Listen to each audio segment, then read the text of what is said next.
नारळ शेतीत पाणी व्यवस्थापन अत्यंत महत्त्वाचे आहे। योग्य प्रमाणात आणि वेळेवर पाणी दिल्यास झाड निरोगी राहते आणि उत्पादन वाढते। हवामान बदलाच्या काळात पाण्याची बचत करणेही तितकेच आवश्यक आहे। आजच्या व्हिडिओमध्ये आपण नारळ शेतीमध्ये उत्तम पाणी व्यवस्थापन कसे करावे ते पाहणार आहोत।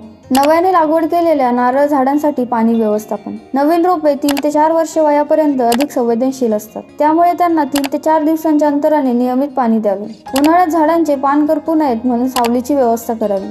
अत्याधिक उष्णतेमुळे जमिनीतून ओलावा लगेच नाहीसा होतो, यासाठी झाडाच्या आळ्याभोवती गवत, नारळ सोंडणे किंवा झावळ्यांचे आच्छादन करावे। पूर्ण वाढलेल्या नारळ झाडांसाठी पाणी व्यवस्थापन। जमिनीच्या मजदुरानुसार 5 ते 6 दिवसांच्या अंतराने पाणी द्यावे। जर ठिबक सिंचन प्रणाली वापरत असाल तर दररोज प्रत्येक झाडाला 40 लिटर पाणी पुरवावे। पाण्याचा अपव्यय टाळण्यासाठी सकाळी लवकर किंवा संध्याकाळी पाणी द्यावे। ठिबक सिंचनाचा प्रभावी वापर।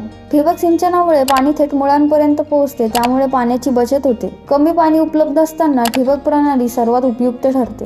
झाडाच्या वयानुसार ठिबकच्या वेगवेगळ्या सांडपाईप्सचा वापर करावा। योग्य पाणी व्यवस्थापन केल्यास नारळ बागेतील उत्पादन वाढते आणि पाण्याची बचत होते। अधिक चांगल्या निकालांसाठी ठिबक सिंचनाचा अवलंब करा आणि नैसर्गिक आच्छादन वापरून मातीतील ओलावा टिकवून ठेवा। अशाच काही माहितीसाठी किसान राजला बघत राहा।